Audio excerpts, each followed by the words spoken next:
Davos పర్యటన సందర్భంగా జరిగిన ఒప్పందాలు కాగితాలకే పరిమితమని కేంద్ర మంత్రి కిషన్ రెడ్డి చేసిన వ్యాఖ్యలు కాకరేపుతున్నాయి. కాంగ్రెస్ నాయకులు కిషన్ రెడ్డి వ్యాఖ్యలకు కౌంటర్ ఇస్తున్నారు. తాజాగా ఎన్ఎం శ్రీనివాస్ రెడ్డి కిషన్ రెడ్డి వ్యాఖ్యలను తప్పుపట్టారు. కేంద్ర మంత్రి స్థానంలో ఉండి కిషన్ రెడ్డి ఇలా మాట్లాడటం విడ్డూరంగా ఉందని చెప్తున్న ఎన్ఎం శ్రీనివాస్ రెడ్డితో మా ప్రతినిధి Shankar Goud face to face. Davos పర్యటన ముగించుకొని తిరిగి వచ్చిన రాష్ట్ర ముఖ్యమంత్రి సీఎం రేవంత్ రెడ్డి పైన ఒకవైపు కేంద్ర మంత్రి కిషన్ రెడ్డి కూడా హాట్ కామెంట్ చేశాడు.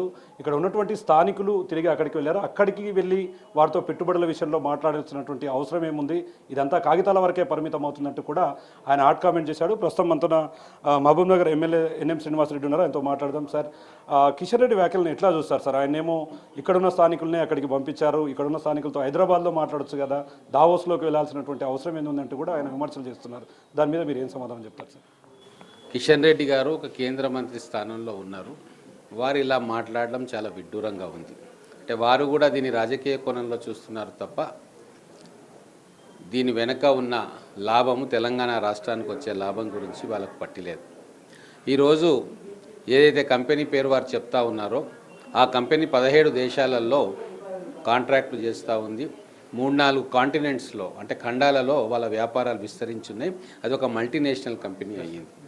ఇక్కడ మనం ఆలోచించాల్సింది ఏముంది అంటే, కిషన్ రెడ్డి గారికి కూడా నేను చెప్పేది ఏంటంటే, మన దగ్గర మూలాలు ఉన్న కంపెనీ ఒక మల్టీనేషనల్ కంపెనీ అయినప్పుడు వాళ్ళకు ఫండింగ్ స్ట్రక్చర్ అంతా కూడా ఇంటర్నేషనల్ ఫండింగ్ ఉంటుంది. ఇంటర్నేషనల్ బ్యాంక్స్ వాళ్ళ ప్రాజెక్ట్స్కి ఫండింగ్ చేస్తూ ఉంటాయి, సపోర్ట్ చేస్తూ ఉంటాయి. అటువంటప్పుడు ఒక మెగా ప్రాజెక్ట్ అనౌన్స్ చేసేటప్పుడు ఇంటర్నేషనల్ స్టేజ్ మీద దాన్ని అనౌన్స్ చేస్తే వాళ్ళకు వచ్చే అడ్వాంటేజెస్ ఎన్నో ఉంటాయి. అందుకోసము వాళ్ళు దావోస్ ప్రిఫర్ చేసి ఉంటారు. అది వాళ్ళ వ్యక్తిగత డెసిషన్ అవుతుంది. అదే ఇక్కడ మనం ఆలోచించాల్సింది తెలంగాణకు లాభం జరిగిందా లేదా అని.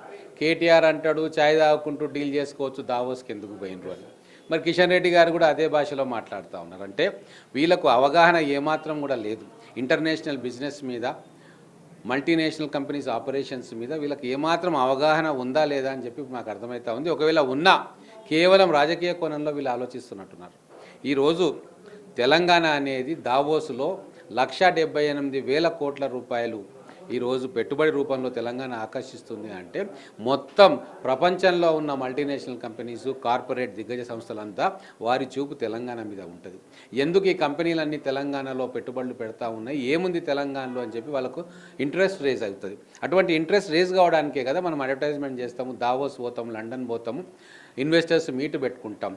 ఈరోజు మనకు సక్సెస్ఫుల్గా మన స్టేట్ గవర్నమెంట్ ముఖ్యమంత్రి రేవంత్ రెడ్డి గారి నేతృత్వంలో అధికారంలోకి వచ్చిన 14 నెలల్లోనే సెకండ్ మీట్లోనే 1,78,000 కోట్ల రూపాయలతోటి ప్రపంచంలోని మేటి సంస్థలైన అమెజాన్, సన్ ప్రాజెక్ట్స్ అని ఇంకో ఇంటర్నేషనల్ కంపెనీ ఒకటి 45,000 కోట్ల రూపాయలు, ఒకటి 60,000 కోట్ల రూపాయలతోటి దావోస్లో అనౌన్స్ చేసింది. అంటే అటువంటి ఎన్నో కంపెనీలు మళ్ళీ తెలంగాణ వైపు చూసే అవసరం ఉంది, అవకాశం ఉంది.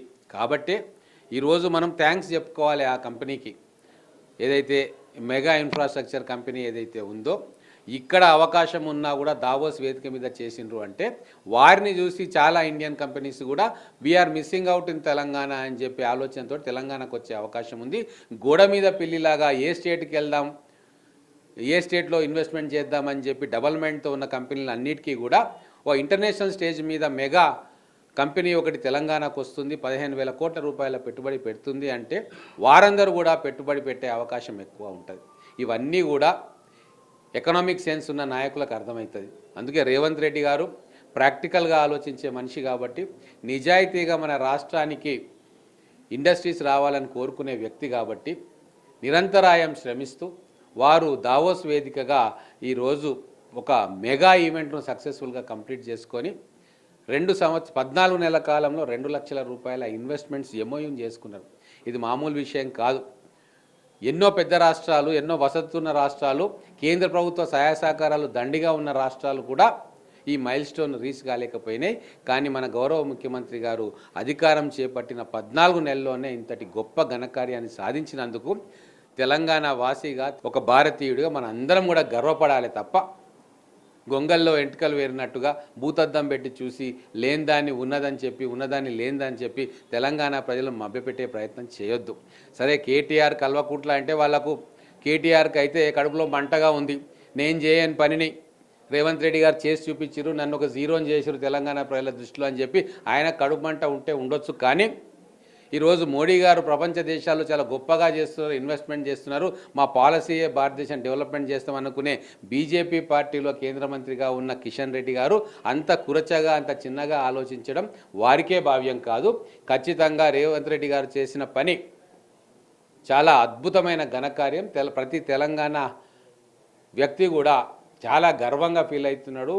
మన ముఖ్యమంత్రి గారు కరెక్ట్ వేలో వెళ్తున్నాడని చెప్పి వాళ్ళు సంతోషిస్తూ ఉన్నారు. అంటే ఇంకో విషయం వాళ్ళు మాట్లాడుతున్నారు, అంటే ఆ దావోస్ నుంచి చేసినటువంటి ఒప్పందాలు కావచ్చు, ఈ పెట్టుబడుల అంశాలు కావచ్చు, ఇవి అదంతా ఒప్పందాలకే పరిమితం అవుతుంది. కాంగ్రెస్ గవర్నమెంట్ అధికారంలోకి వచ్చాక బిజినెస్ ఒకవైపు పారిశ్రామికవేత్తలు భయపడుతూ పక్క రాష్ట్రాలకు తరలిపోతున్నారంటూ కూడా ఒక కామెంట్ చేశారు. దాన్ని ఎలా చూస్తారు? వాళ్ళందరికీ చెప్పుతో కొట్టినట్టు అయింది కదా, కేసీఆర్ కావచ్చు, కేటీఆర్ కావచ్చు, వాళ్ళ మిత్ర బృందానికి.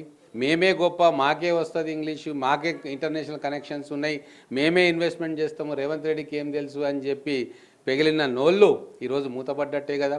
తెలంగాణ ప్రజలకు స్పష్టంగా అర్థమైంది కదా, నీళ్లు పాలు వేరువేరుగా ఈరోజు అర్థమైంది కదా. నీళ్ళ లాంటి కేసీఆర్ కేటీఆర్, పాల లాంటి కాంగ్రెస్ ప్రభుత్వము రేవంత్ రెడ్డి గారి ప్రభుత్వం. ఈరోజు గుజరాత్లో సమ్మిట్ పెట్టి మాకు 20 లక్షల కోట్లు వచ్చినాయి అని చెప్తే మరి 20 లక్షల కోట్లు వస్తున్నాయా? ఉత్తరప్రదేశ్లో పెట్టి మాకు ఇన్ని లక్షల కోట్లు అని చెప్పి వాళ్ళు డంకా బజాయిస్తుంటే అన్ని లక్షల కోట్లు వస్తున్నాయా? ఎప్పుడు కూడా ఒక ఎంఓయు అనేది దేనికి సంకేతం అంటే వాళ్ళ ఇన్వెస్ట్మెంట్ ప్లాన్, అది 1 సంవత్సరంలో రావచ్చు, 2 సంవత్సరంలో రావచ్చు, లేదా 5 ఇయర్ ప్లాన్ ఉండొచ్చు, లేదా 10 ఇయర్ ప్లాన్ ఉండొచ్చు. ఎట్లయితే ప్రభుత్వాలు 5 ఇయర్ ప్లాన్ లాగా చేస్తాయో కార్పొరేట్ సంస్థలు కూడా తమ ఇన్వెస్ట్మెంట్స్ని ఏ అంశాలలో ఏ సెక్టార్లో పెట్టుబడి పెట్టాలి అని చెప్పి వాళ్ళు ఫస్ట్ ప్లేస్ని ఐడెంటిఫై చేసుకుంటారు, తర్వాత స్కేల్ ఆఫ్ ప్రాజెక్ట్ని ఐడెంటిఫై చేసుకుంటారు, ఫండింగ్ సోర్సెస్ని ఐడెంటిఫై చేసుకుంటారు, బ్యాంక్స్తో టైఅప్ చేసుకుంటారు, తర్వాత డిమాండ్, వాళ్ళు తయారు చేసుకునే ప్రోడక్ట్ ఇండియాలో ఎంత డిమాండ్ ఉంది, వరల్డ్ వైడ్ ఎంత డిమాండ్ ఉంది, వాటన్నిటిని బేరీజ్ వేసుకొని వాళ్ళు ఒక లాంగ్ టర్మ్ విజన్ వేసుకొని ఎక్కడ పెట్టుకోవాలో ఎంఓయూ చేసుకుంటారు ఆ స్టేట్ గవర్నమెంట్ తోటి. అయితే పెట్టిన ప్రతి ఎంఓయూ ఏది అనౌన్స్ చేసిన ప్రతి సాధ్యం కాకపోవచ్చు, కానీ అనౌన్స్ చేయని కంపెనీలు ఎన్నో కూడా రావచ్చు.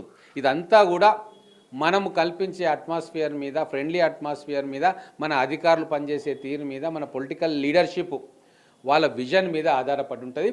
ఖచ్చితంగా ఈరోజు ప్రపంచానికి మనం చాటి చెప్పినాము, తెలంగాణలో కాంగ్రెస్ ప్రభుత్వాన్ని నడుపుతున్న Revanth Reddy and his team vision it is ప్రపంచ దేశాల్లో దిగ్గజ సంస్థలు నమ్ముతున్నాయి. ఒక మంచి ముఖ్యమంత్రి వచ్చిండు, ట్రాన్స్పరెంట్గా ఉన్నాడు, మంచి ఫెసిలిటీస్ మాకు ఇస్తూ ఉన్నాడు, మేము ఈ ప్రాంతంలో మేము పెట్టుబడులు పెడితే మా పెట్టుబడికి ధోకా లేదు, ఖచ్చితంగా మాకు ప్రభుత్వ సహకారం ఉంటుంది, ముఖ్యమంత్రి గారే సాక్షాత్తుగా అభయం ఇస్తూ ఉన్నారు అని చెప్పి ముఖ్యమంత్రి గారి వ్యక్తిత్వం మీద, శ్రీధర్ బాబు గారి వ్యక్తిత్వం మీద, వాళ్ళ క్యారెక్టర్ మీద, గవర్నమెంట్ యొక్క కృషి మీద, గవర్నమెంట్ కల్పించే వెసులుబాట్ల మీద నమ్మకం ఉంచి ఈరోజు మన తెలంగాణ అనే బ్రాండ్ను విశ్వవేదిక మీద ఆవిష్కరించారు. దీన్ని మనం గర్వంగా ఫీల్ అవ్వాలి, సంతోషపడాలి తప్ప దీన్ని చిన్నచూపు చూడడం అనేది వాళ్ళ వ్యక్తిత్వాన్ని వాళ్ళే చంపుకున్నట్టు అవుతుంది. చూస్తున్నాం మొత్తంగా ఈరోజు ఏదైతే రాష్ట్ర ముఖ్యమంత్రిగా ఉన్నటువంటి సీఎం రేవంత్ రెడ్డి రాష్ట్ర అభివృద్ధి కోసమై దావోస్ పర్యటనలో పెట్టుబడులను తేవడంతో పాటు రాష్ట్ర అభివృద్ధి కోసం ముందడుగు వేస్తుంటే చూసి ఓర్వలేక ఒకవైపు బీఆర్ఎస్, మరోవైపు బీజేపీ కూడా ఇట్లాంటి ఆరోపణలు చేస్తుంది. మరి ముఖ్యంగా ఒక ఉన్నతమైనటువంటి స్థానంలో ఉన్నటువంటి కేంద్ర మంత్రి ఏదైతే కిషన్ రెడ్డి ఉన్నారో ఆయన కూడా ఇలాంటి మాటలు మాట్లాడేటప్పుడు కాస్త ఆలోచించి మాట్లాడాల్సినటువంటి అవసరం ఉందని చెప్పి కూడా మహబూబ్ నగర్ స్థానిక ఎమ్మెల్యే ఎన్ఎం శ్రీనివాస్ రెడ్డి చెప్తున్నాడు. ఇది ఇక్కడ అప్డేట్. కెమెరా పర్సన్ నగేష్తో Shankar Goud, big TV, Mahabubnagar నుండి.